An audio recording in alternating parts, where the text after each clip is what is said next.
Hello everyone, and welcome back to the Genshin Impact Chronicle. Last episode, we left off with the rebellion being successful in ending Decarabian's tyrannical rule over Mondstadt. Mondstadt finally obtained their freedom after Decarabian's death, but what happened next? Well, let's find out!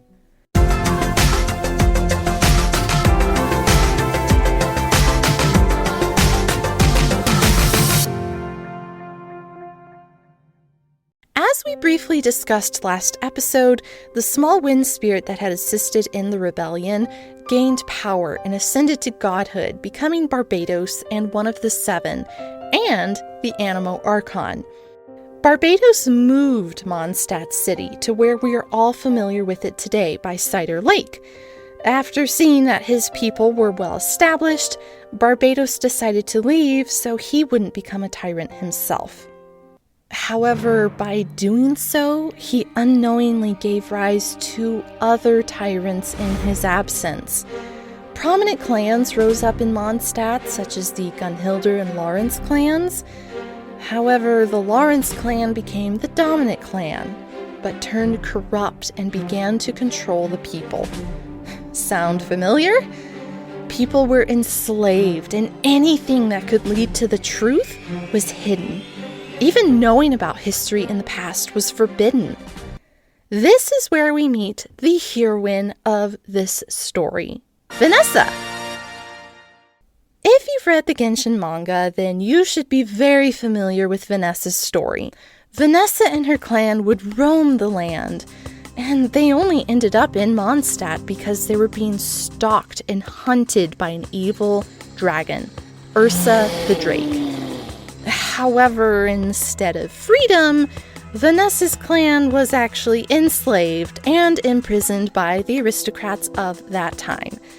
Vennessa in particular became a gladiator of sorts, fighting battles in the arena as a way to gain freedom for her people. She was named the Lion Fang Knight because she could not be defeated in battle. However, there was an incident that happened during Ludi Harpastum, a holiday, a festival of sorts in Mondstadt that drastically changed Vennessa's life. So one of the events in Ludi Harpastum is where a young lady will be atop a tower and she will throw down a harpastum, which is kind of like a ball. She will throw that down and then someone will catch the ball. Well, ever since the aristocrats rose up, and in particular the Lawrence clan, the rules have slightly changed. Instead of everyone having a chance to get the ball, it was generally only caught by one person, and that was Barca Lawrence. He was the one who would catch the ball year after year, and he was always the winner. Now, there happened to be a bard in town named Venti. He saw and learned about what was happening during Ludi Harpastum, and he did not like that. He thought that this was incredibly unfair and unjust, and so he decided to put a stop to it. So when the ball was thrown by the young lady atop the tower, he was able to grab it first before Barca Lawrence. Now, as you can imagine, this greatly irked Mr. Lawrence, and a chase ensued. During this chase, Venti happened upon Vennessa, who was in town buying some herbs for her ill sister. Upon seeing her, Venti decided to quickly hide behind Vennessa.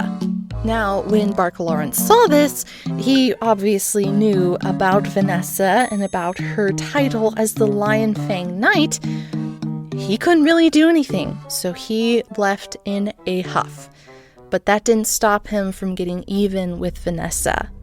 After that incident, Vennessa and her clan were ultimately bought and imprisoned by the Lawrence clan.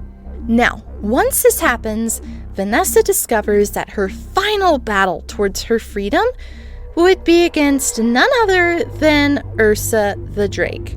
That's right, the same dragon that was hunting her and her clan earlier on. Now, she also realizes that her entire clan will be fighting with her instead of just her fighting by herself. The Lawrence clan gave her no choice but to accept the fight, as they would kill any of her clan who tried to escape.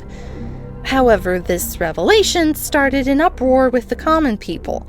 So in addition to Vennessa's freedom, the keys to the city were also added as a way to appease the people. Vennessa and her people fought bravely, though they knew very well they might all perish in the fight, as Ursa the Drake was a mighty dragon and brought with it hilichurls as extra fighting power. The day was won, however, when the Animo Archon Barbados returned to Mondstadt and helped Vennessa defeat the mighty dragon. Vennessa ultimately ended up gaining the keys to the city, and Mondstadt was now under her control. She overthrew the aristocracy and led Mondstadt into a new era. She established the Knights of Favonius as the protective order for Mondstadt and became their first Grand Master and Dandelion Knight. Vennessa ultimately ascends to Celestia and takes on the form of a falcon.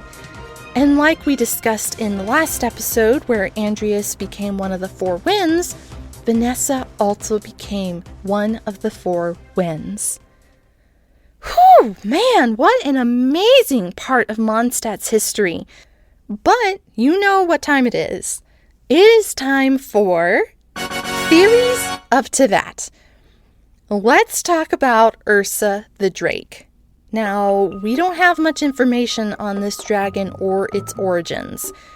We do know from the manga that it was eventually slain by the Fatui harbinger Il Dottore. Ursa the Drake doesn't appear to be an elemental dragon. Elemental dragons are incredibly strong and powerful, so much so that Archons even have trouble defeating them. Ursa the Drake, however, was felled by a Fatui harbinger. So, where did this dragon come from?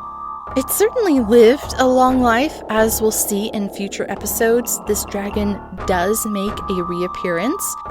Now, it could just be a normal dragon that was a nuisance. Or is there something more sinister about its origins? Was it created? Was it influenced by people or organizations with ulterior motives?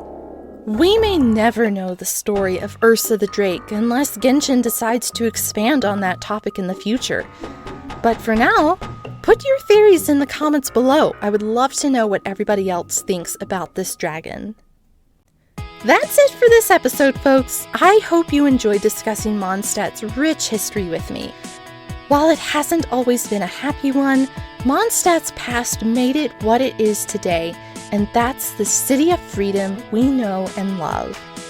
But we're not done with Mondstadt just yet.